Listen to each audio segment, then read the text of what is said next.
High edit point Urdu. بسم اللہ الرحمن الرحیم۔ السلام علیکم۔ قصص الانبیاء کی سیریز چل رہی ہے۔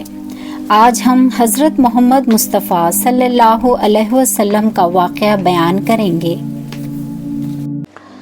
دادا کا انتقال۔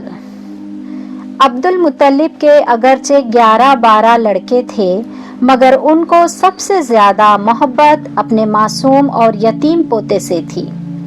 اپنے ساتھ کھلاتے، اپنے ساتھ سلاتے اور ہر وقت اپنے ساتھ رکھتے تھے۔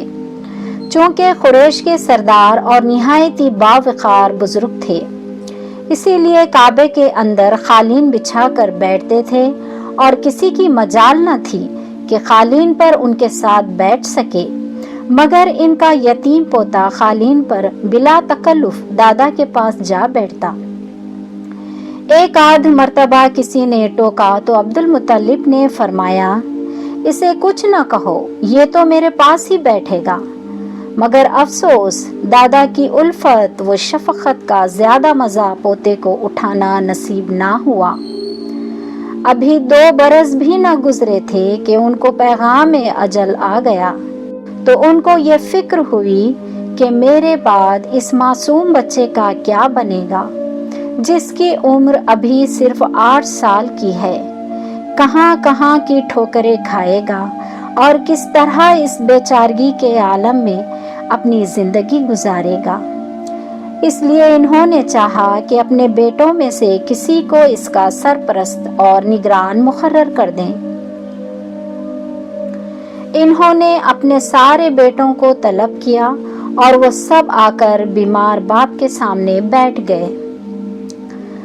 اب عبد المطلب اپنے پوتے سے مخاطب ہوئے اور کہنے لگے، میرے پیارے بیٹے، میں نے جہاں تک میرے امکان میں تھا تمہاری اچھی طرح پرورش کی اور ہر طرح تمہارے آرام کا خیال رکھا۔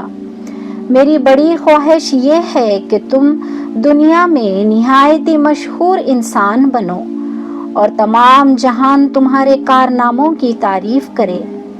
جب تم پیدا ہوئے تھے تو میں نے اسی خیال سے تمہارا نام محمد رکھا تھا۔ میری تمنا تھی کہ میں اپنی زندگی میں تمہارا عروج دیکھ لیتا، مگر افسوس یہ خوشی میری تقدیر میں نہ تھی۔ میں اب مرنے لگا ہوں اور اپنی اس آرزو کو اپنے ساتھ خبر میں لے جاؤں گا۔ تمہارے سارے چچا اس وقت تمہارے سامنے بیٹھے ہیں۔ میرے بعد تم جس کے ہاں رہنا چاہو اس کے پاس چلے جاؤ۔ آئندہ کے لیے وہی تمہارا نگران اور سرپرست ہوگا۔ دادا کی یہ تقریر سن کر پوتے کی آنکھوں میں آنسو بھر آئے، مگر چارہ کار کیا تھا؟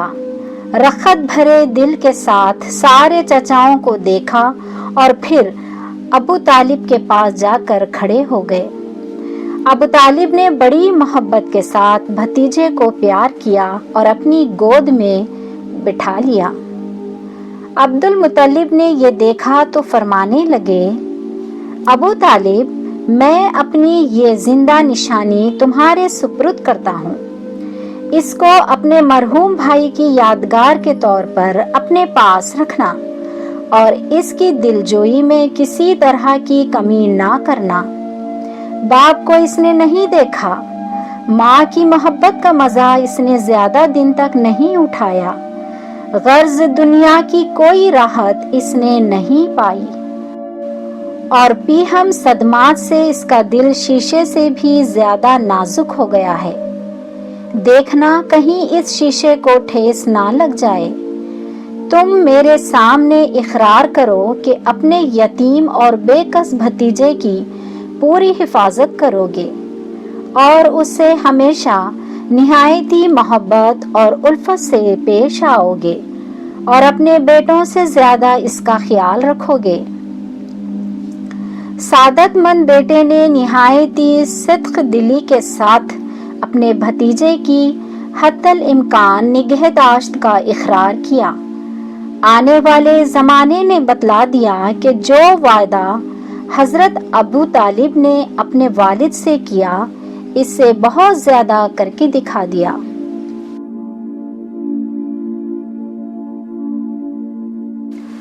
ابو طالب ہمارے سر تیری تعظیم و تکریم میں جھک جاتے ہیں جب ہم دیکھتے ہیں کہ تو نے ہمارے پیارے آقا صلی اللہ علیہ وسلم کی ایسی بے نظیر پرورش کی کہ اس سے زیادہ خیال میں نہیں آتی۔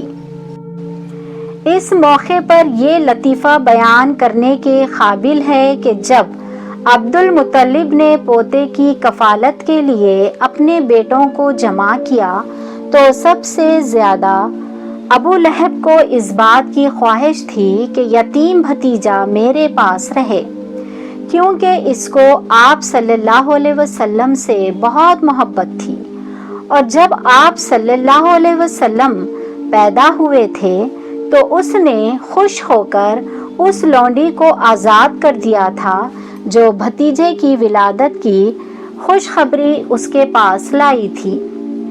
زمانے کی نیرنگیاں عجیب ہیں۔